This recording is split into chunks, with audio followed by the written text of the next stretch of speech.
Welcome student in the next lecture of chemistry. The topic ionic equilibria in natural science. In the last lecture we have seen the detailed information about the what is meaning of amphoteric nature. After that the different concepts of the acids and the bases, in that the Arrhenius concept, Bronsted-Lowry concept, Lewis concept. So all these things we have seen in last period. Today, the next part of this topic we are going to discuss here, that is the ionization of water or ionization of acid and bases. So first of all, what is the ionization of acid and bases that we are going to see now? The acids and bases are get classified into the strong acid, strong base, weak acid and weak base. Whether the acid is a strong or a weak, that is depending on the extent of a dissociation.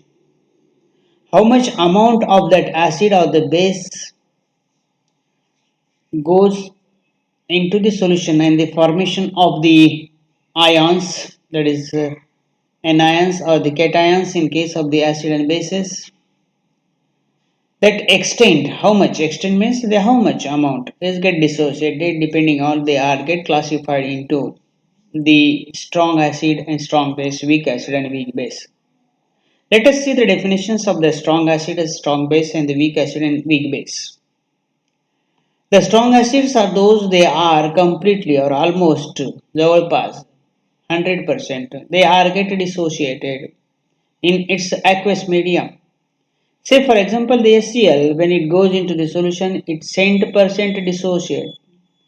The H positive and the Cl negative ions are formed, or it is a completely dissociating, and that is why that type of the acid is known as a strong acid. Here the HCl undergoes the 100% dissociation, and that is why this acid is known as a strong acid. In the same way, in case of the bases like NaOH, they are producing Na positive and the OH negative ion, and that is why this dissociation is a complete dissociation, and that is known as a strong base. The single headed arrow, it indicates the reaction is taking place in only one direction, only the dissociation is taking place. This dissociation of the HCl in aqueous medium into the H positive and Cl negative ion. याचा अर्थ असा होतो single headed एरोचा, हे reaction डावीकडनं उजवीकडे जाते, परत त्याचं reunion होऊन इथं परत एससीएल तयार होत नाही. याचाच अर्थ असा की जे एच पॉझिटिव्ह आयन असतील आणि सीएल निगेटिव्ह आयन असतील ॲक्वेस मीडियममध्ये हे तिथं असतात आणि कम्प्लिटली त्याचं डिसोसिएशन होतं, म्हणून त्याला strong acid and strong base म्हणायचं. स्ट्रॉंग ॲसिड अँड स्ट्रॉंग बेसचं काही उदाहरण दिले तुम्ही वाचून घ्या. त्याच्यानंतर आपण बघूयात weak acid and weak bases. So the weak acids and the weak bases are those, they are not completely get dissociated in water. Means they are partially dissociated. Partially dissociation is taking place. So partially dissociation indicates that there may be some undissociated ions are present or molecules are present, and a small extent of the ions are present in aqueous medium. Say for example the weak acid like acetic acid, याला नाव आहे acetic acid. So this acetic acid not completely dissociated, it is partially dissociated, it is a feebly means फार कमी प्रमाणात, and it is giving us the H positive ion and the acetate ion. Along with this ions, the acetate and the H positive ion, there are the molecules of this acetic acids are present. म्हणजे हे 1, 2 आणि 3 हे तिन्ही राहतात, पण त्यापैकी most of the part of this is undissociated or feebly one, or the molecules of these acids or the bases are present, and that is why this reaction is shown in double-headed arrow. In a same reaction mixture, the few ions of the acetate and the H positive ion along with this acetic acid is present. म्हणजे if अशी forward reaction होते आणि परत त्याचं concentration वाढलं की परत इकडे येतं आणि अशी इक्विलिब्रियम इथं अचीव्ह होते.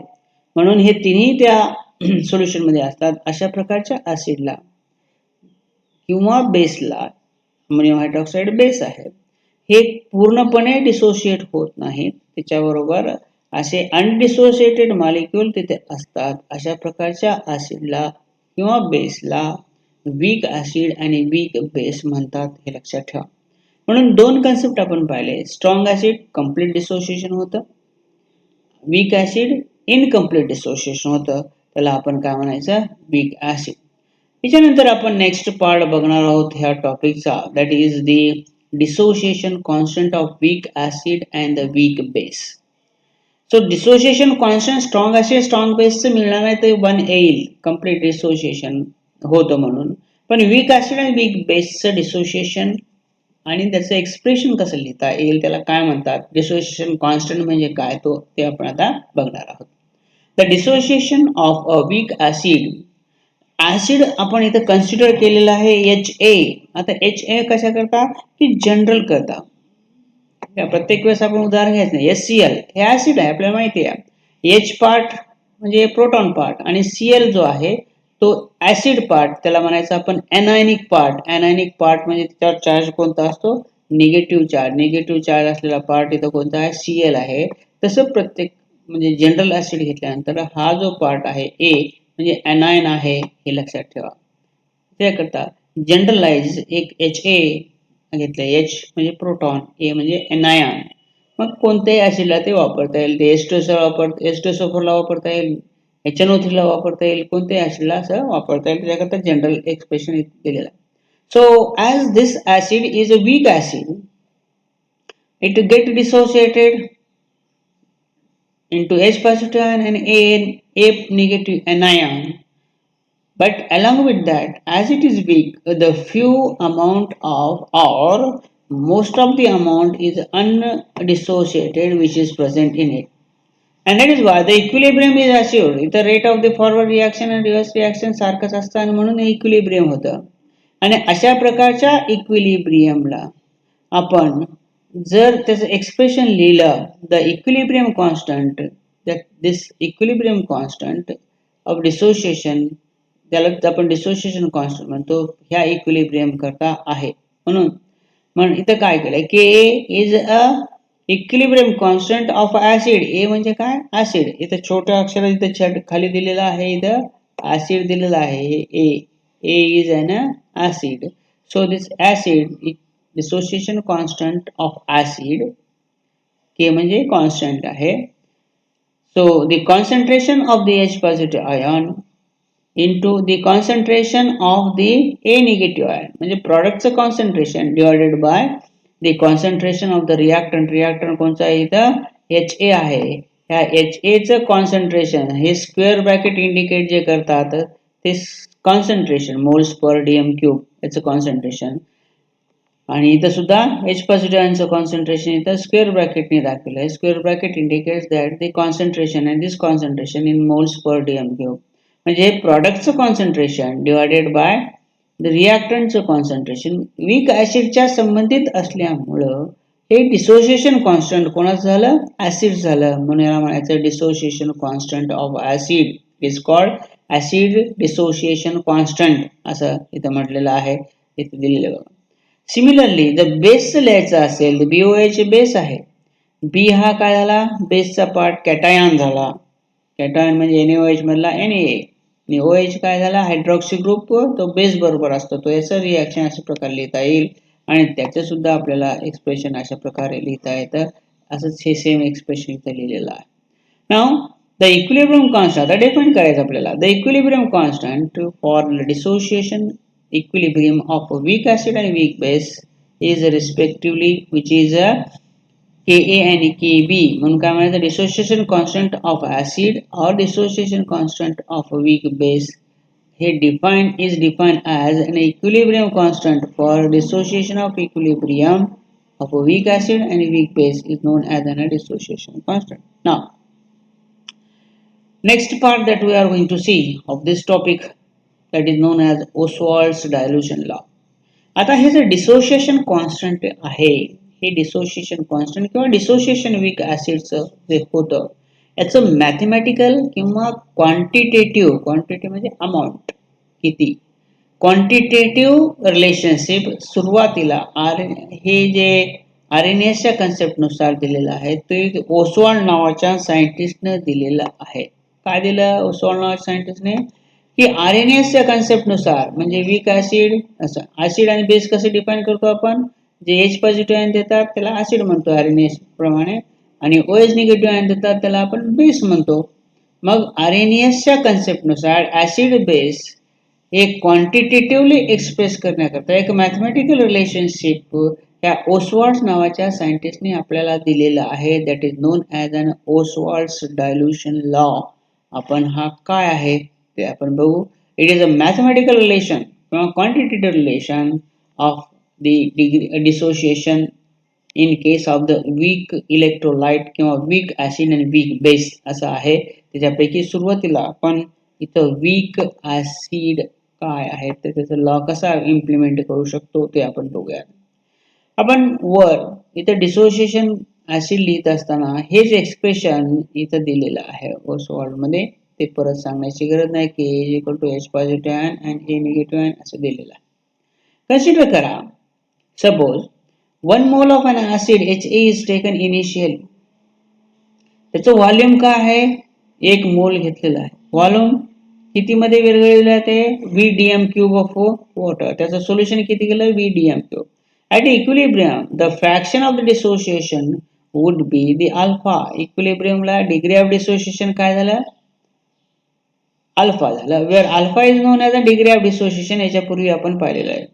The fraction of an acid that remains undissociated would be 1 minus alpha. म्हणजे एक पैकी किती डिसोसिएट झालं हे राहिलेला अमाऊंट इथं असेल. हे काय आहे हे आपल्याला पुढच्या पेजवर याचं डिटेल इन्फॉर्मेशन इथं घेता येईल ते आपण बघूयात. कन्सिडर करा तीच रिॲक्शन इथं परत लिहिलेली आहे बॉक्समध्ये. HA is an acid in aqueous medium. It dissociating into H positive ion and A negative ion. आता H पॉझिटिव्ह आयन काय आहे तर डिग्री ऑफ डिसोसिएशन हे कंप्लीट काय झालेले डिसोसिएट झालेले आहेत म्हणून याला आपण कशाने दाखवलेलं आहे अल्फाने दाखवलेलं. जेवढे H पॉझिटिव्ह आयन तयार होतील तेवढेच A निगेटिव्ह आयन सुद्धा इथं तयार होतील म्हणून डिग्री ऑफ डिसोसिएशन असं दाखवलेलं.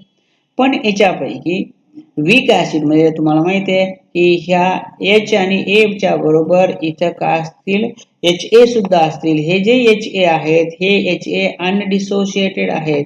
मग अनडिसोसिएटेड कसं दाखवायचं, जे व्हॉल्यूम घेतलेलं आहे आपण किती 1 मोल घेतलेला आहे, ह्या 1 मोल पैकी किती डिसोसिएट झाले हे अल्फा. म्हणून 1 मायनस अल्फा हे काय अमाऊंट प्रेझेंट ॲट इक्विलिब्रियम. ह्या इक्विलिब्रियम रिॲक्शन मध्ये हे H पॉझिटिव्हचं A निगेटिव्हचं आणि HAचं जर आपल्याला अमाऊंट दाखवायचा असेल तर आपल्याला अशा प्रकारे दाखविता येईल. 1 त्याच्यापैकी राहिलेले 1 मायनस अल्फा म्हणजे अल्फा हे दोन्ही मायनस हे डिसोसिएट झालेले, राहिलेलं काय असेल अनडिसोसिएटेड असेल. अशा प्रकारे याचे अनडिसोसिएटेड आपल्याला असं दाखवता येईल.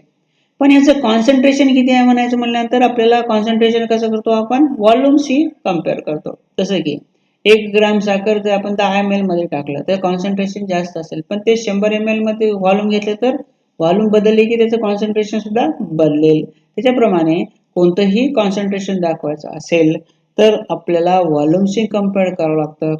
इतकं अमाऊंट ह्या HAचं आहे म्हणून त्याच्या व्हॉल्यूमनं त्याला डिवाइड केलं तर इथं काय होईल त्याचं कॉन्सन्ट्रेशन येईल. अशा प्रकारे कॉन्सन्ट्रेशन इक्विलिब्रियमला येईल आणि याचं कॉन्सन्ट्रेशन चेक करायचं म्हटल्यानंतर आपल्याला अल्फा डिवायडेड बाय सी जेवढे डिसोसिएट झाले डिवायडेड बाय व्हॉल्यूम V आणि इथं सुद्धा अल्फा डिवायडेड बाय V अशा प्रकारे इथं घेता येईल आणि आपल्याला तिथं कॉन्सन्ट्रेशन येते. आता आपल्याला काय झालं मिळालेलं इथं की ह्या इक्वेशन मध्ये आपण जे इक्वेशन डिसोसिएशन कॉन्स्टंटचं घेतलेलं होतं मागे तर कॉन्सन्ट्रेशन आपल्याला मिळाले. कॉन्सन्ट्रेशन स्क्वेअर ब्रॅकेटने दाखवतात HA is equal to 1 minus alpha V हे आपण घेतलं मोल्स पर DM क्यूब.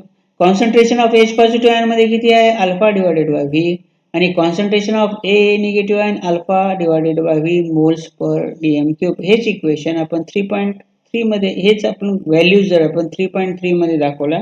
परत एकदा तुम्हाला हे एक्सप्रेशन दाखवतो काय आहे हे expression. K is equal to H positive ion concentration, हे निगेटिव्ह आयन कॉन्सन्ट्रेशन आणि एच ए कॉन्सन्ट्रेशन. याच्यामध्ये जर ह्या किमती ठेवल्या तर अशा प्रकारे ही किंमत आपल्याला एच पॉझिटिव्ह आयन कॉन्सन्ट्रेशनची किंमत काय आहे अल्फा डिवायडेड बाय व्ही. एक आयनची concentration alpha divided by V आणि ह्या एच ए ची व्हॅल्यू काय आहे 1 minus alpha divided by V. याचं जर सिम्प्लिफिकेशन केलं तर अल्फा स्क्वेअर हे व्ही आणि हे व्ही कटतं. अशा प्रकारे हे व्ही हे व्ही कटून जाईल आणि हे व्ही कटून जाईल. हे परत अशा प्रकारे वर येतं alpha square 1 divided by V येतं. करून बघा. जर कॉन्सन्ट्रेशन जर आपल्याला करायचं असेल तर if the C is the initial concentration आपण कन्सिडर केलं मोल्स पर डीएम क्यूब तर आपल्याला कॉन्सन्ट्रेशन दाखवण्याकरता हे एक्सप्रेशन आहे. C concentration is equal to 1 divided by the V. 1 divided by V म्हणजे हे 1 डिवायडेड बाय व्ही. याची किंमत आपण जर सी ठेवली तर अल्फा स्क्वेअर ऑलरेडी इथं आहे आणि सी इथं ठेवायचं 1 मायनस अल्फा. पण 1 minus alpha for a weak acid हे जे आहे अल्फा हा व्हेरी स्मॉल आहे. डिग्री ऑफ डिसोसिएशन फार कमी असतं म्हणून 1 minus alpha is equal to 1 consider केलं तर हे 1 मायनस अल्फा 1 कन्सिडर केलं तर K is equal to alpha square C असं एक्सप्रेशन येतं. हे एक्सप्रेशन आलेलं आहे का नाही. किंवा सी च्या जागी जर 1 डिवायडेड बाय व्ही ठेवलं इथं आहे तर हे alpha square divided by V येतं. किंवा याचं रिअरेंज केलं तर अशा प्रकारचे हे दोन एक्सप्रेशन आपल्याला इथं येतात. हे रिअरेंज कसं करतात ते तुम्ही डिटेलमध्ये बघा. कारण का हे अल्फा इकडे घेतला alpha square is equal to K divided by C येतं. याचा स्क्वेअर काढला की याचा स्क्वेअर रूट येतं. तशाच प्रकारे ह्याचं सुद्धा व्हॉल्यूमचं सुद्धा इथं लिहिता येतं आणि अशा प्रकारे हे एक्सप्रेशन आपल्याला मिळतं. आता हे एक्सप्रेशन मध्ये आपल्याला काय केलं क्वांटिटेटिव्ह रिलेशनशिप कशाची आहे. क्वांटिटेटिव्ह रिलेशनशिप डिसोसिएशन कॉन्स्टंट आणि इथं डिग्री ऑफ डिसोसिएशन हे क्वांटिटेटिव्ह रिलेशनशिप. इथं सुद्धा डिसोसिएशन कॉन्स्टंट आणि डिग्री ऑफ डिसोसिएशन दिली. याचे क्वांटिटेटिव्ह रिलेशनशिप दिलेले आहे. म्हणून the degree of dissociation Oswald law काय आहे आता बघूयात आपण. Degree of dissociation of a weak acid is inversely proportional to the square root of the concentration. Degree of dissociation is inversely proportional to the square root of the concentration. म्हणजे alpha हा square root याचं square root inversely 1 divided by C आहे किंवा 1 divided by C म्हणजे inversely proportional झालं. त्याचप्रमाणे or directly proportional to the square root of the volume. आता हे alpha is directly proportional to square root of its volume. हे दोन of the solution of एक मोल जर weak acid घेतलं तर अशा प्रकारे हे येतं. So this is known as an Ostwald dilution law. मग Ostwald dilution law आपल्याला सांगतो the degree of dissociation is inversely proportional to concentration and degree of dissociation is directly proportional to concentration. म्हणजेच काय आहे alpha is directly proportional to the that is volume किंवा inversely proportional to the concentration. So अशाच प्रकारचा law हे acid करता आपण केला. तुम्ही घरी तयार करत असताना तो बेस करता करा आणि त्याच्याविषयी काय अडचण असेल तर मला विचारा. थँक्यू.